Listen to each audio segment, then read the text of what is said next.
स्वागत है सभी बच्चों का। और जैसा कि मैंने कहा था कि एडवर्ब क्लास में कंजंक्शंस का यूज़ करके हम सिंथेसिस बनाते हैं, तो उसमें अब मैंने कुछ कंजंक्शंस लिए हैं जिनमें कन्फ्यूज़न होता है। तो उस कन्फ्यूज़न को दूर करने के लिए मैंने टाइम डिनोटिंग कंजंक्शंस लिए हैं। टाइम डिनोटिंग कंजंक्शंस का मतलब ये है कि जो टाइम को सजेस्ट करते हैं और टाइम के लिए प्रयोग किए जाते हैं। तो यहाँ पर देखना ये है कि वेन है, वाइल है, सिंस है, एज लॉन्ग एज है, वेन एवर है। इनका प्रयोग हम कैसे करते हैं। इसके साथ ही एक कंजंक्शन और होता है एज सुन एज, तो उसको भी मैं यहीं पर क्लियर कर दूंगा। तो यहाँ पर जितने भी इस तरह के कंजंक्शंस हैं सबको हम आइए एग्जाम्पल के माध्यम से समझते हैं कि किस प्रकार से इनका प्रयोग हमको करना चाहिए, टाइम का क्या कॉम्बिनेशन होना चाहिए, किस तरह की सिचुएशन हो और तब हमें कौन सा कंजंक्शन यूज करना चाहिए। पहले हम लेते हैं वेन और वाइल को। यही दोनों ज़्यादा कंफ्यूज करते हैं। क्यों? क्योंकि वेन माने होता है जब और वाइल माने भी होता है जब, लेकिन इसका मतलब होता है जब से और डॉटेड करके तब तक, या जब से तब से ऐसे करके। और इसका मतलब होता है जब तक यानी तब तक। वेन एवर माने होता है जब कभी, या फिर हम कह सकते हैं कभी भी। तो यहाँ पर ये अर्थ है इन कंजंक्शंस के। वेन माने जब और वाइल माने जब। बहुत इंटरेस्टिंग है क्लास, बहुत समझने लायक है। दोनों को मतलब सेम है, बट हम वेन का प्रयोग कहाँ करें और वाइल का प्रयोग कहाँ करें, यहाँ पर आज समझ में आ जाएगा।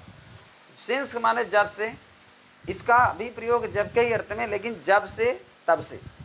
और जब तक तब तक, यानी इसका पेयर सेंस रहता है। जैसे हम इफ़ के साथ में तो का अर्थ रखते हैं, जब उसने मुझे देखा तो, या तब, ऐसे करके वेन के साथ, वेन मतलब जब, और उसके साथ तब ऑटोमेटिकली आता है सेंस में, जहाँ हम कॉमा अप्लाई करते हैं। और जब कभी या कभी भी, वेन एवर। तो यहाँ पर पहले हम दो की चर्चा करते हैं, वेन और वाइल। वेन का प्रयोग हम तब करते हैं जब इसका कंजंक्शन के रूप में, ये ध्यान रखिए कि ये सभी कंजंक्शंस के रूप में इनका यूज किया जाएगा, ठीक है ना।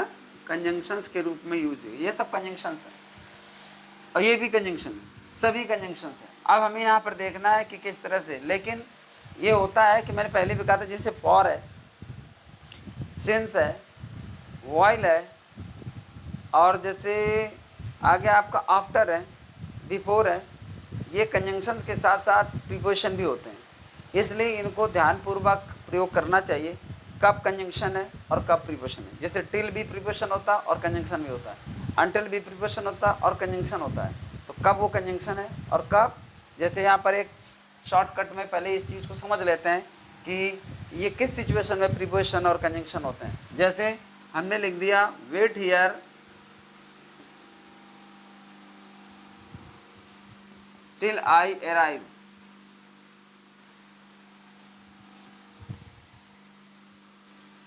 टिल आई अराइव, एक ये सेंटेंस हो गया। दूसरा हो गया wait here till my arrival. दोनों का अर्थ सेम है। ये आपका कॉम्प्लेक्स सेंटेंस है और ये आपका सिंपल सेंटेंस है। ये सिंपल है। अब देखिए यहाँ पर क्या है, वेट हियर, एक क्लॉज ये है, दूसरी क्लॉज ये है। हर क्लास का अपना सब्जेक्ट और अपनी वर्ब होती है। इसमें आपका ये सब्जेक्ट है और ये आपकी वर्ब है। इसमें आपका ये वर्ब है और इसमें आपका जो सब्जेक्ट है वो हिडन है, यानी यू, अर्थात इम्परेटिव सेंटेंस में करता यू छिपा रहता है, ठीक है ना। तो यहाँ पर ये सब्जेक्ट, ये वर्ब, यहाँ पर ये सब्जेक्ट, ये वर्ब, ये दोनों एक क्लॉज है। और क्लॉज को जोड़ने वाला जो होता है वो कंजंक्शन होता है, वो ये कंजंक्शन है।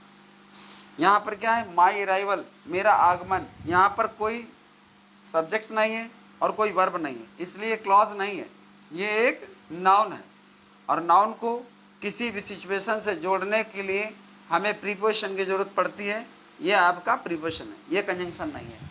तो यही टिल यहाँ कंजंक्शन बन के काम कर रहा है और यहाँ पर प्रीपोजिशन बनकर काम कर रहा है। तो ये यहाँ पर समझने की स्थिति है। इसी तरह से सिंस भी हो सकता है, while भी प्रीपोजिशन की तरह काम करता है और कंजंक्शन की तरह काम करता है, for भी काम करता है कंजंक्शन की तरह, प्रीपोजिशन की तरह काम करता है, but भी प्रीपोजिशन की तरह और कंजंक्शन की तरह काम करता है, after और before भी प्रीपोजिशन और कंजंक्शन की तरह काम करते हैं, बट उसमें सेंटेंस का स्ट्रक्चर कुछ डिफरेंट होता है। तो यहाँ पर आइए, जो हमारा टॉपिक था उसको हम लेकर चल रहे हैं।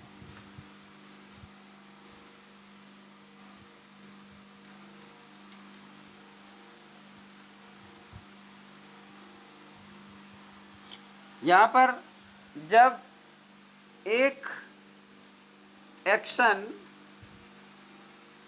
पूर्ण हो जाता है, पूर्ण हो जाए, इसके फलस्वरूप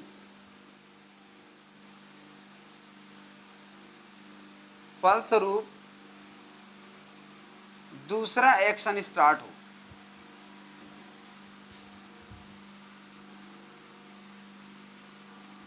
प्रारंभ हो, तो फिर वेन का प्रयोग किया जाता है। और वाइल के लिए क्या होता है, जब एक एक्शन हो रहा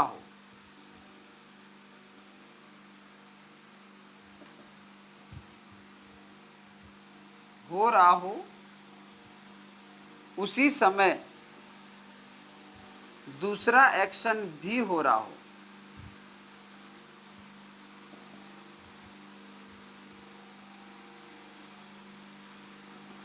तब वहां पर क्या लगता है, वाइल लगता है।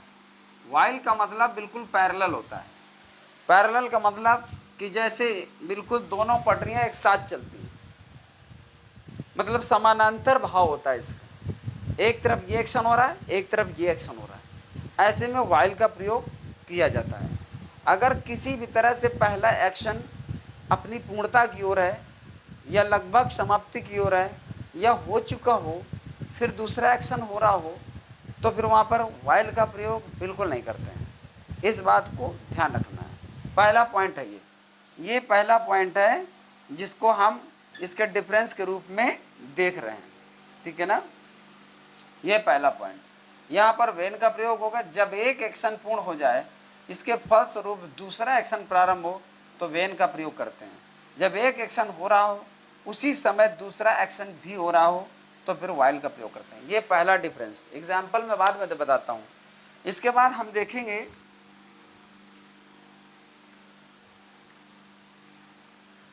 कि एक होता है जब it plus was a plus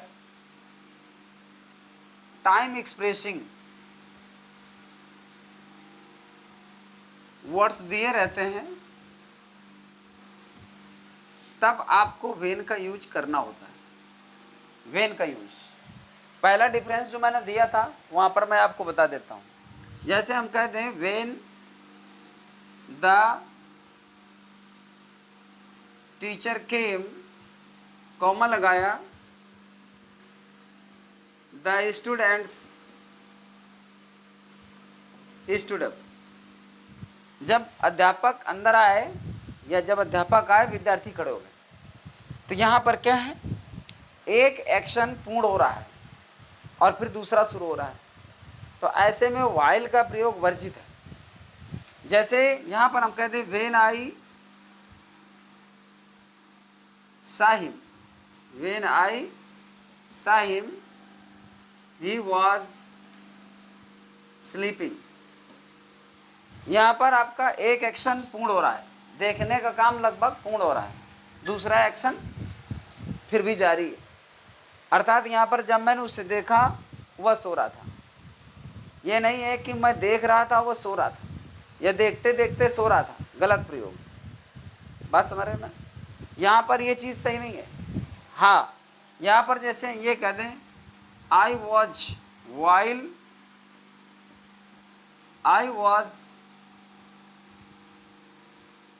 watching TV, my mother was cooking। जब मैं टीवी देख रहा था, मेरी माँ भोजन पका रही थी या कुछ भी पका रही थी, दोनों एक्शन बराबर जारी हैं। यहाँ पर ये प्रयोग करना कि जब मैं टीवी देख रहा था यानी when I was watching TV my mother was cooking, गलत। यहाँ पर ये वाइल का प्रयोग है, यानी जब, या ये पैरेलल सेंस है, मतलब दोनों काम साथ साथ चल रहे हैं। यहाँ पर दोनों काम साथ साथ नहीं चल रहे हैं। जब मैं उसे देख रहा था नहीं कह रहा है, जब मैंने उसे देखा, यानी देखने का काम लगभग ओवर हो गया, यानी आप देख चुके उसको, क्या देख चुके कि वो सो रहा है। तो जब मैंने उसे देखा वो सो रहा था, ठीक है ना। When the teacher came the student stood up, यहाँ पर जब मतलब जैसे हम कहते हैं when I reached the station, जब मैं स्टेशन पहुँचा, द ट्रेन हैड लेफ्ट, गाड़ी छूट चुकी थी। तो यहाँ पर ये सिचुएशन होती है कि कोई ना कोई जो एक्शन होते हैं उनमें आगे पीछे का सेंस होता है। एक ही साथ अगर दो काम हो रहे हैं, कंटिन्यू हैं बिल्कुल, चाहे वो पास्ट में हो या प्रेजेंट में हो या फिर फ्यूचर में हो, तब आपको व्हाइल का प्रयोग करना होता है। तो पहले तो ये आपका डिफरेंस ये पहले वाले पॉइंट का था। अब ये दूसरा पॉइंट है जो देख रहे हो, तो यहाँ पर दूसरा पॉइंट ले लेते हैं।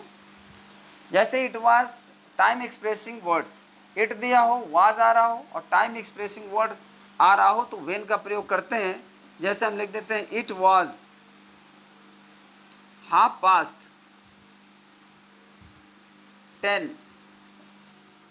when we boarded the train, यानी ये 10:30 बजा था जब हम ट्रेन पर प्रवेश हुए, ट्रेन पर चढ़े। It was 10:30 when we boarded the train. जैसे हम कहते देते हैं इट वाज और टाइम अगर आ जाए तो it was the time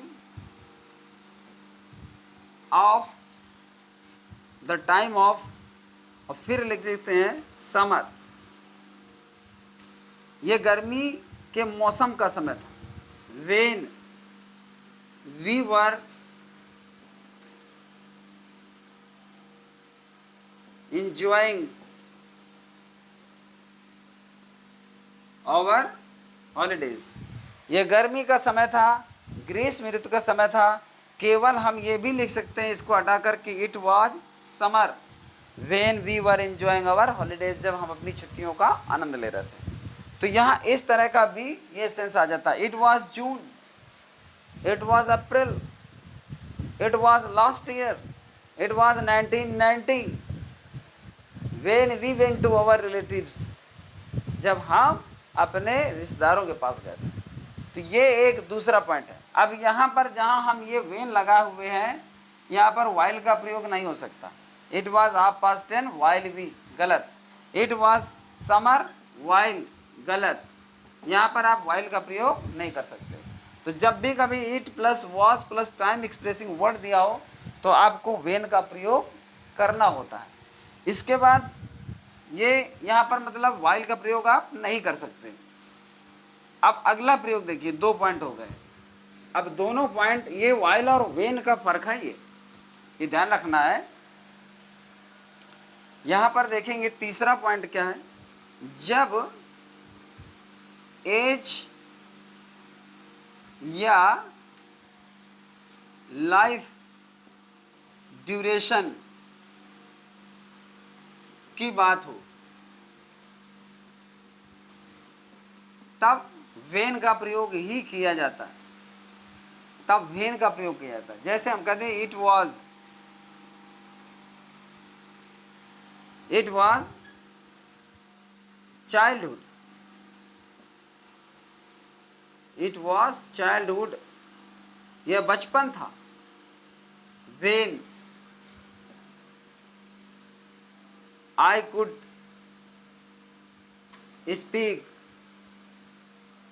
speak Hindi well, ये बचपन था जब मैं अच्छे से हिंदी बोल सकता था। या हम ये कह सकते हैं when I was a child, जब मैं एक बच्चा था, जब मैं एक बच्चा था। आगे कुछ भी सेंटेंस आप जोड़ करके कह सकते हो। जब मैं एक बच्चा था, I missed my mom very much. मैं अपनी माँ को बहुत मिस करता था। When I was a child, I missed my mom very much। तो ये एक क्या है, ये as. When he was 16 years old, when he was 16 years old, he could speak English well। वह अंग्रेजी अच्छे से बोल सकता था।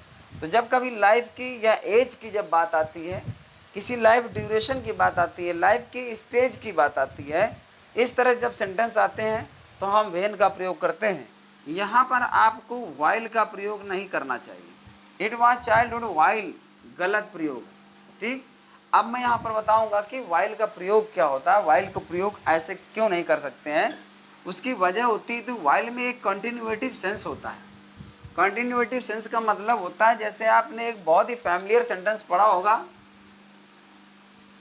While playing,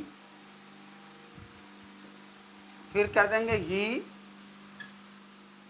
fell down. यहां पर देखिए एक्शन लगभग एक साथ है, यानी खेलते समय वो गिर पड़ा, यानी जब खेल रहा था तभी गिर पड़ा। तो खेलना और गिरना एक साथ। यहां पर आप वेन प्लेइंग कभी नहीं करते हैं। तो जब यहां पर आप वेन प्लेइंग नहीं करते हैं, दोनों एक्शन लगभग एक साथ हैं, तो फिर जहां वेन का प्रयोग करते हैं उस जगह पर वाइल सेट नहीं होगा। ये बात ध्यान रखिए। अगर हमें जब इसका ये सिंपल सेंटेंस है, यहाँ वाइल को प्रीपोजिशन के रूप में प्रयोग किया गया। खेलते समय वाइल टाइम को डिनोट करता है, और ये सिंपल सेंटेंस अच्छी तरह समझ लीजिए। और यहाँ पर है क्या कि ये वेन यहाँ प्रयोग नहीं होगा। जब इसको हम कॉम्प्लेक्स बनाएंगे तो हम ये करेंगे, जानते हो क्या करेंगे, while he was playing, comma लगाएंगे, ही फेल डाउन। इसमें काम आगे पीछे नहीं है, दोनों काम बिल्कुल एक साथ हुए हैं। जब वो खेल रहा था वो गिर पड़ा, तो खेलते समय गिर पड़ा ना। तो जब किसी कार्य के समय ही दूसरा कार्य हुआ है तो एक ही साथ तो है, आगे पीछे कहाँ है। किसी भी कार्य की पूर्णता आगे पीछे नहीं है। खेलते समय गिर पड़ा, जब वो खेल रहा था तभी गिर पड़ा, जब वो खेल रहा था वो गिर पड़ा। तो खेलते समय गिर पड़ा, यानी जब खेल रहा था तभी गिरा है वो, तो खेलते समय ही गिरा है ना। तो खेलना और गिरना एक साथ। Whilst reading he slept, while studying कर सकते, और ही स्लेप्ट। ये सब तुम सेंटेंस बनाते हो, पढ़ते पढ़ते वह सो गया। तो पढ़ना और सोना एक साथ। जब पढ़ रहा था उसी समय दूसरा एक्शन हो गया, जब एक एक्शन हो रहा था उसी समय दूसरा एक्शन हुआ। ये नहीं हुआ कि पहले पढ़ चुका हो तब सो गया, नहीं नहीं नहीं, पढ़ते समय ही सो गया। अब जब हम इसको कॉम्प्लेक्स बनाएंगे तो while he was studying he slept, जब वो पढ़ रहा था तभी सो गया। तो यहाँ पर जो पहले इसके लिए बात बताई गई थी कि व्हाइल में पैरेलल सेंस होता है, यानी रेल की पटरियों के समान दोनों एक्शन चलते हैं। तो एक एक्शन जिस तरह से चल रहा उसी साथ में दूसरा एक्शन चल रहा होता है। तो यहाँ पर पढ़ना और सोना एक साथ है। लेकिन ये है कि ये सेंटेंस, ये फ्रेज बना है, ये कोई टेंस नहीं डिनोट करता है। हाँ ये है, ये पास्ट में है, ये भी पास्ट में है।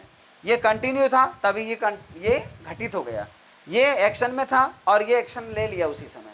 ये एक्शन में था और बीच में ये एक्शन हो गया, उसी समय एक्शन हुआ। ये एक्शन में था उसी समय ये एक्शन हो गया। तो यहाँ पर वही चीज़ है कि एक एक्शन के समय ही दूसरा एक्शन हुआ। ये आपका वाइल का प्रयोग। तो यहाँ पर वाइल का प्रयोग ये देखिए। दूसरा वाइल का प्रयोग एक और देखिए, वाइल देयर इज लाइफ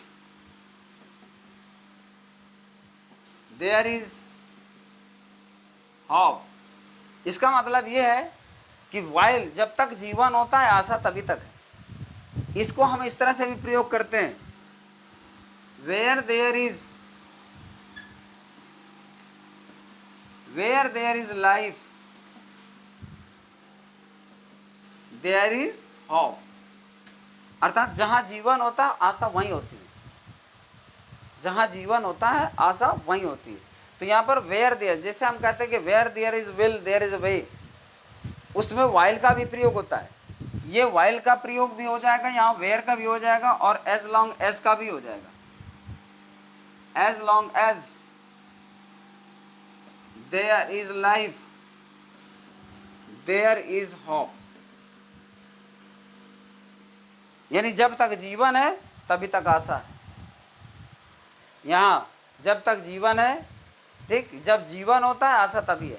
अब इन तीनों को रिप्लेस करके वेन का प्रयोग हम नहीं कर सकते, क्योंकि वेन एक पॉइंट ऑफ टाइम को सजेस्ट करता है।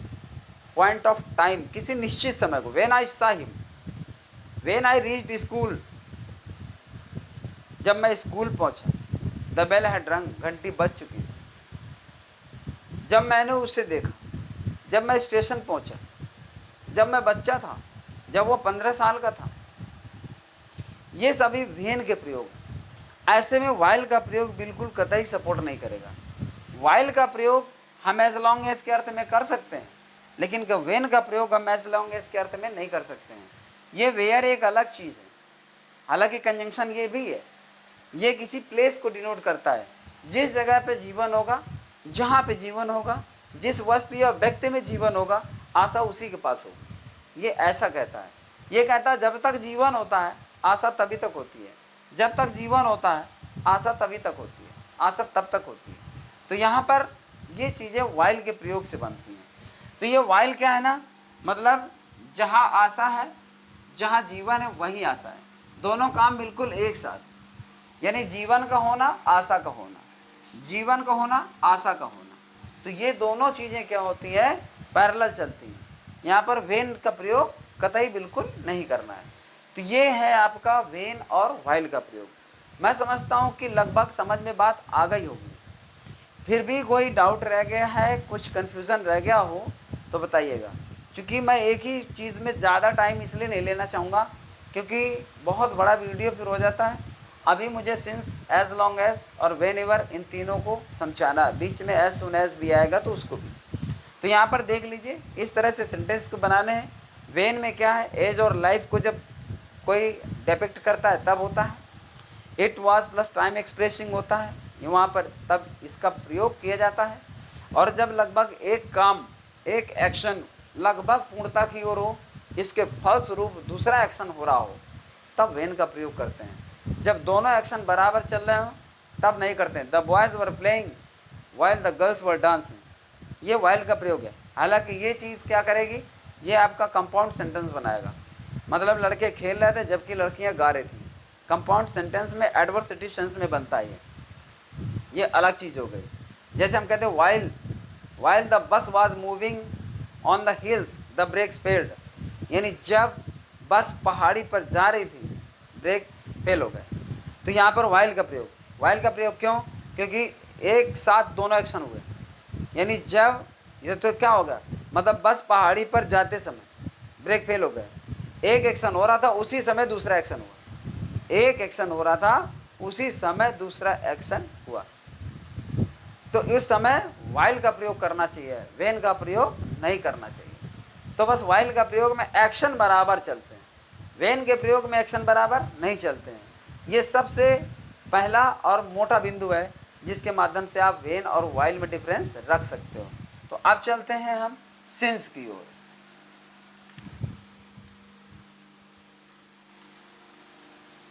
सिंस का प्रयोग, इसका स्ट्रक्चर क्या होता है, इसका स्ट्रक्चर सिंस का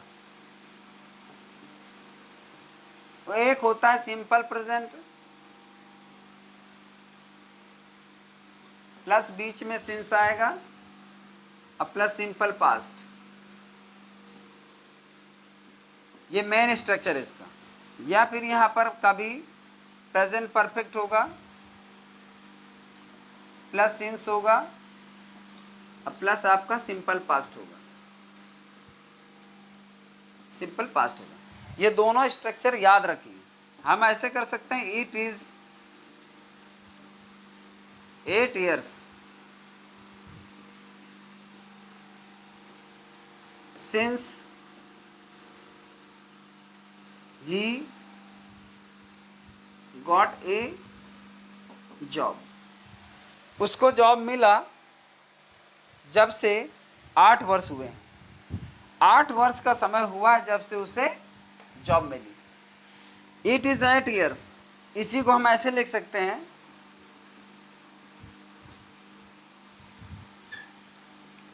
8 years have passed since he got a job।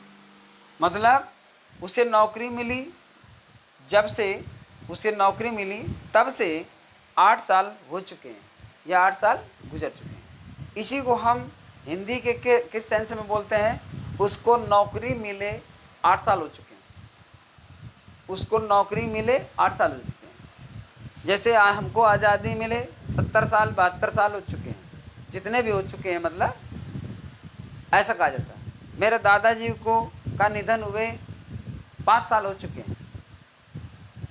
तमाम चीज़ें मतलब इस तरह से सेंटेंस में आती है। तो इसका स्ट्रक्चर ये दोनों, इसका बहुत कम यूज होता है, ज़्यादातर इसी का यूज होता है, present perfect tens plus since का प्रयोग और इसके बाद सिंपल पास्ट।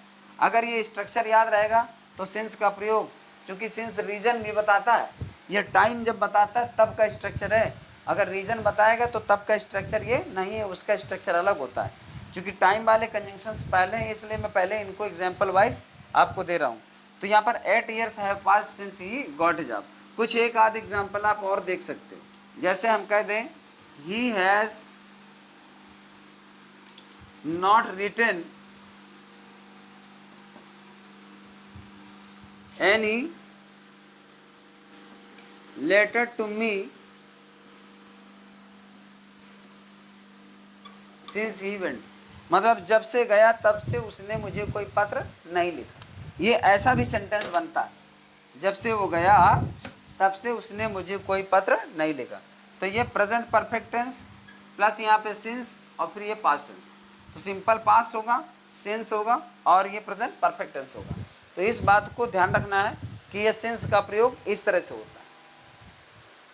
अब इसको उल्टा करके बना सकते हो, since he went he has not written any letter to me. जब से वो गया तब से उसने मुझे कोई पत्र नहीं भेजा। तो ये सेंटेंस को इधर से भी शुरू करके बनाया जा सकता है, सिंस ही वेंट। जैसे हम कहते हैं सिंस ही डाइड, कॉमा लगा दिया, क्योंकि कंजंक्शन एक ही लगेगा। जब पलट कर लोगे तो फिर आपका कॉमा लगेगा, और जब बीच में सिंस आएगा तो कॉमा की कोई रिक्वायरमेंट नहीं होगी। सिंस ही डाइड और फिर लिख देंगे 10 years हैव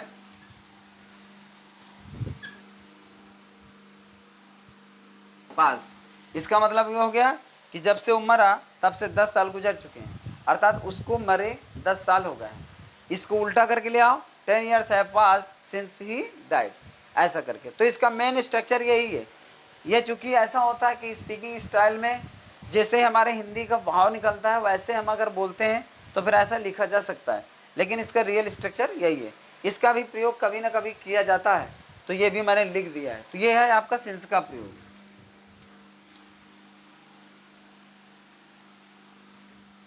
आप देखिए जैसे यहाँ पर सिंथेसिस का इसका यूज होता है, तो हम ये लिख सकते हैं कि his grandfather died, his grandfather died, पहला सेंटेंस। दूसरा सेंटेंस हो जाएगा 10 years हैव पास्ड। अब ये दो सेंटेंस आपको देगा। उसके दादाजी का निधन हो गया था, 10 साल हो चुके हैं। अब वो कहता है कि इसको क्या बनाइए, इसको बनाइए कॉम्प्लेक्स। तब आप में ये ज्ञान होना चाहिए कि इसमें कौन सा कंजंक्शन सेट होगा। अगर आपने सिंस के प्रयोग वाले सेंटेंस नहीं पढ़े, सिंस का स्ट्रक्चर नहीं पढ़ा, तो फिर आप ये सेंटेंस नहीं बना पाओगे। कोई वेन लगाया जाएगा, कोई वाइल लगा जाएगा, कोई कुछ लगा जाएगा, कोई कुछ लगा जाएगा, तो प्रॉब्लम हो जाएगी। तो यहाँ पर क्या करना पड़ेगा, 10 years have passed since his grandfather, और फिर क्या कर देंगे, डाइड। मतलब उसके दादाजी का निधन हुआ तब से 10 साल गुजर चुके हैं। हालांकि इसकी अंग्रेजी होती है जब से, और इसके साथ में तब से की अंग्रेजी फ्री में होती है, फ्री में होती है। मेन इसका यही होता है जब से, और ये इसके मतलब राइमिंग सेट करने के लिए तब से अपने आप बोला जाता है। तो मतलब हो गया जब से उसके दादाजी मरे तब से 10 साल गुजर चुके हैं, यानी उसके दादाजी को मरे हुए 10 साल हो चुके हैं। तो यहाँ पर सिंस से जब जुड़ जाएगा तो दोनों सेंटेंस आपके कवर हो जाएंगे। और इस तरह के अगर सेंटेंस आते हैं करेक्शन करने के लिए, सिंथेसिस करने के लिए, तो फिर सिंस का प्रयोग आपको करना होता है। एज लॉन्ग एज का प्रयोग देखिए, एज लॉन्ग एज का मतलब होता है जब तक, और इसके साथ तब तक की अंग्रेजी फ्री में होती है हिंदी के वाक्य को तुक बनाने के लिए, जब तक यानी तब तक। जैसे हम ये कह दें you are under my treatment, you will have no problem. दोनों को मिलाकर के एक कॉम्प्लेक्स बनाइए, ठीक। इसमें कौन सा कंजंक्शन सेट होगा? As long as. तो यहां पर लिखा जाएगा you will have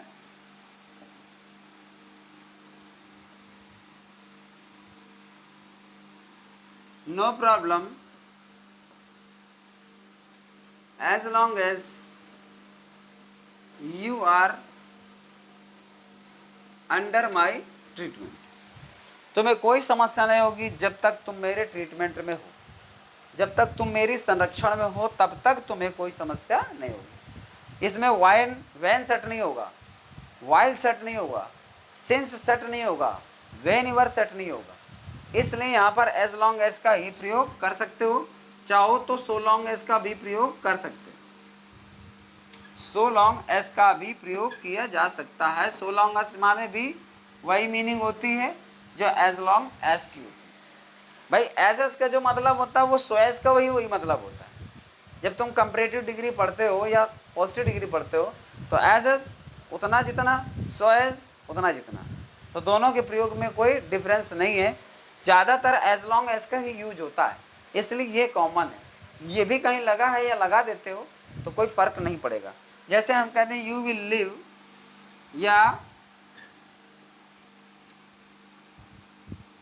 your name will live, और दूसरा सेंटेंस है द वर्ल्ड लास्ट्स, मतलब तुम्हारा नाम रहेगा ये संसार रहता है, तुम्हारा नाम रहेगा संसार रहता है। तो जब तक ये संसार रहता है तब तक तुम्हारा नाम रहेगा, तो जब तक ये संसार रहेगा तब तक तुम्हारा नाम रहेगा। वेन सेट ही नहीं होगा, वाइल नहीं सेट होगा, वेन एवर सेट नहीं होगा, सिंस सेट नहीं होगा। तो your name will live as long as the world last. तो यहाँ पर बनेगा your name will live as long as the world last. हालांकि ये उसी तरह का कॉमन आंसर रखता है जैसे हम इफ वाले सेंटेंसेस को रखते हैं, एक प्रेजेंट और दूसरा फ्यूचर में, क्योंकि दोनों फ्यूचर में नहीं बन सकते। जैसे यहाँ पर देखिए, यहाँ पर क्या था, you are under my treatment, you will have no problem. एक प्रेजेंट में है, दूसरा फ्यूचर में है।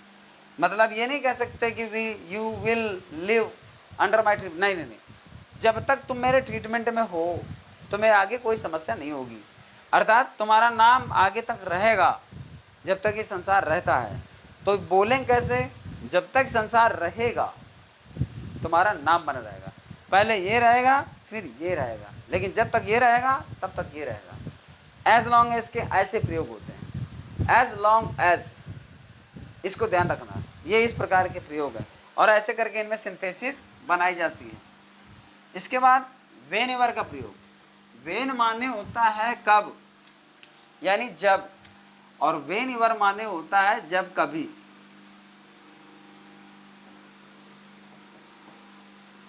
जब कभी और या फिर कभी भी।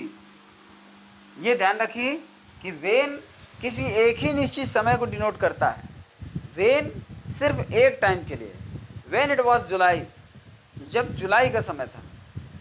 We were struggling hard for our future, हम अपने भविष्य के लिए कठोर मतलब संघर्ष कर रहे थे। एक ही समय को डिनोट करेगा।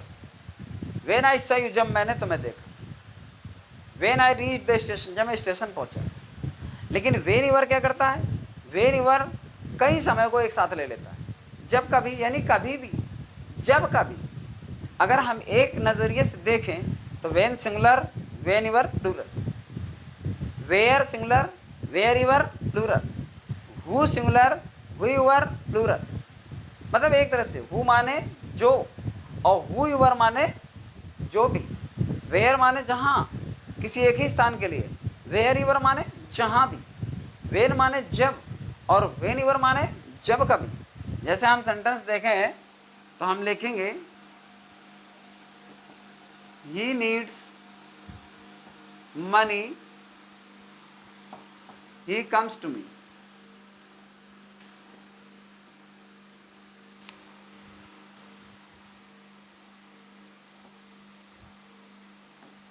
उसे धन की आवश्यकता पड़ती है, वह मेरे पास आ जाता है। हम यहाँ पर वेन लगा सकते हैं? नहीं, when he needs money he comes to me. जब उसे धन की जरूरत पड़ती है वह मेरे पास आता है। नहीं, गलत। अब यहाँ पर अगर आप कंफ्यूज होते हैं तो गलत है, क्योंकि ये बताता है कि जब भी उसे धन की जरूरत पड़ती है, जब उसे धन की जरूरत नहीं पड़ती, ये हमारे अपने मन का भ्रम है, मन का संतोष है। क्योंकि धन की जरूरत, ये वाक्य कहता है कि सिर्फ एक बार नहीं पड़ी, एक बार नहीं पड़ी। हाँ, ये कर सकते हैं अगर ये पास्ट में हुआ, when he needed money he came to me. जब उसे धन की जरूरत पड़ी थी वो मेरे पास आया था। ये एक ही बार एक्शन होता है इसमें, वेन में। और वेन इवर में एक्शन बार बार हो सकता है। हालांकि वेन का प्लूरल वेन इवर कहा नहीं जा सकता, कोई किताब नहीं कहती है, कोई रिकॉर्ड नहीं बताते हैं। लेकिन अगर हम उसको कंसेप्चुअल देखें तो ये बात गलत भी नहीं है, लेकिन सही बात को स्वीकार करना थोड़ा सा मुश्किल होता है, कड़वा भी होता है। कि अगर वेन को देखें तो सिर्फ एक बार के समय को डिनोट करता है और वेन इवर कई समय को डिनोट करता है। तो वेन का प्लूरल वेन इवर कहने में कोई बुराई नहीं है अपने समझने के लिए, इसमें क्या बुरा है। लेकिन ये है कि कोई बुक नहीं कहती, इसलिए कोई मानने के लिए तैयार नहीं भी हो सकता है। लेकिन कदाचित ये बात सही भी है कि वेन और वेन इवर, वेयर और वेयर इवर। लेकिन मैं पूरे दावे के साथ नहीं कहता, लेकिन ये मेरा अपना कॉन्सेप्ट है कि जब भी ज़्यादा कई बार रिपीटेड टाइम की बात हो, टाइम की फ्रिक्वेंसी ली गई हो, तो वेन इवर कई बार टाइम को रिपीट किया गया हो और एक ही बार एक्शन हुआ हो तो वेन। चूँकि ये वाक्य कहता है उसे धन की ज़रूरत पड़ती है, वह मेरे पास आता है। अर्थात ये है कि बार बार आता है और बार बार धन की ज़रूरत पड़ती है तो मेरे पास आता है। ये रिपीटेड टाइम की बात है, सिर्फ एक बार की बात नहीं है। तो हम ये लिखेंगे he comes to me whenever he needs money. अर्थात वह मेरे पास आता है जब कभी उसे धन की जरूरत पड़ती है। और ऐसा भी नहीं है कि अगर आप यहाँ पर वेन एवर लगाते हो तो ये भी गलत हो जाएगा। उसे धन की जरूरत पड़ती है जब कभी वो मेरे पास आता है, उल्टा हो गया। मतलब जब मेरे पास आता है तभी धन की जरूरत पड़ती है, गलत बात। अर्थात हमें ये इसको ऐड करने में, इसको कनेक्ट करने में, सही कंजंक्शन सेट करने में, कौन सी क्लॉज पहले और कौन सी क्लॉज बाद में आएगी, ये सेट करना भी हमारा काम है। अगर हमने सीधे सेट कर दिए तो गलत हो जाएगा। तो he comes to me whenever he needs money. जैसे हम यहाँ पर लिखें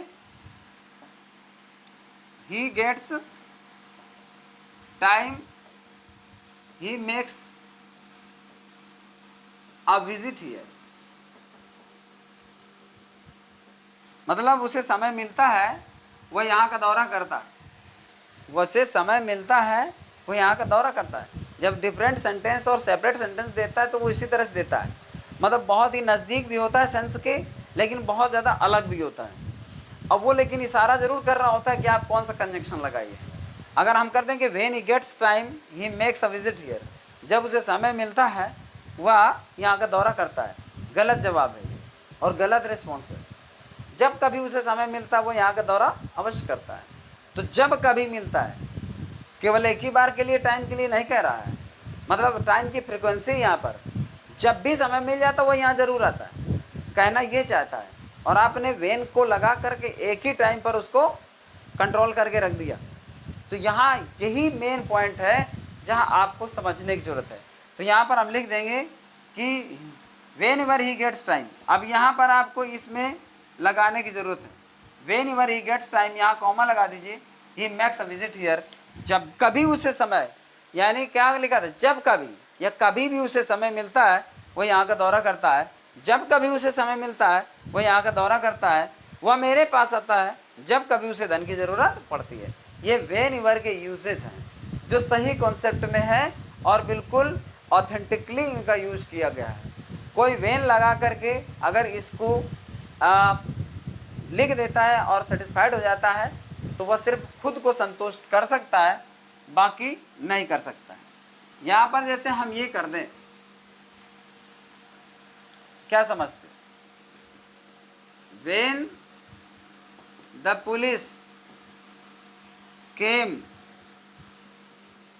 द थीफ हैड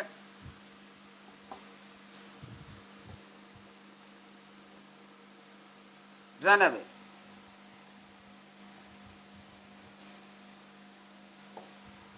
जब पुलिस आई चोर भाग चुका था, गलत है, क्योंकि जब पुलिस आई है चोर इससे पहले भाग गया था। हाँ, ये कर सकते हो कि जब पुलिस आई चोर भागा, अर्थात जब आई तभी भागा। तो मतलब ये पॉइंट ऑफ टाइम है। पॉइंट ऑफ टाइम का मतलब ये हो गया कि एक निश्चित बिंदु की तरफ इशारा कर रहा है। तो यहाँ पर इस तरह का कॉम्बिनेशन इसका होता नहीं है, क्योंकि जब पुलिस आई है इससे पहले ये एक्शन हो चुका था। ऐसे में बिफोर या आफ्टर का यूज़ होता है। तो यहाँ पर हमको करना ये चाहिए कि इसको हटाना चाहिए और फिर यहाँ पर आफ्टर का प्रयोग करना चाहिए। The police came after the thief had run away. चोर भाग चुका था, इसके बाद पुलिस आई। या फिर हम ये इसको उल्टा कर सकते हैं, the thief had run away before the police केम। चोर, पुलिस के आने से पहले चोर भाग चुका। ये सही कॉन्सेप्ट है इसका, लेकिन ज़्यादातर बच्चे इसमें वेन लगा देते हैं। लिखा इतना होता है, the police came the thief had run away. Police आई चोर भाग चुका था, बच्चा तुरंत लिखेगा when the police came the thief had run away. गलत कंसेप्ट है। ये एक्शन बाद में हुआ, ये पहले हो चुका था। और जब एक्शन पहले और बाद में होते हैं तो कंजंक्शन बिफोर और आफ्टर ही सपोर्ट करता है। वेन या एज सुन एज का प्रयोग यहाँ पर नहीं होता। एज सुन एज का प्रयोग वहाँ नहीं होता। हाँ, ये कर सकते हो कि as soon as the teacher entered the class, comma, the students stood up। जैसे ही अध्यापक कक्षा में प्रवेश हुआ विद्यार्थी खड़े हो गए। यहाँ पर एज सुन एज भी लगा सकते हो और यहाँ पर वेन भी लगा सकते हो। When the teacher enter the class the students stood up. जब विद्यार्थी कक्षा में अध्यापक जब प्रवेश हुआ, जिस समय प्रवेश हुआ, जब प्रवेश हुआ, पॉइंट ऑफ टाइम, विद्यार्थी खड़े हो गए। तो चूंकि अध्यापक का प्रवेश होना और विद्यार्थियों को खड़ा होना एक ही समय को लगभग डिनोट करता है। तो यहाँ पर ये चीज़ होगी, चूँकि ये क्या होता है, प्रवेश होने को मतलब वो सजेस्ट करता है प्रवेश हो चुका और विद्यार्थी खड़े हो गए। यहाँ पर वो कंटिन्यूटी नहीं है, वाइल वाली कंटिन्यूटी नहीं है कि वाइल द टीचर इंटर्ड, नहीं। यहाँ पर क्या है कि यहाँ पर एक्शन की पूर्णता दिखाई जा रही है। मतलब प्रवेश हुआ पास्ट में और क्या है यहाँ पे विद्यार्थी खड़े हो गए।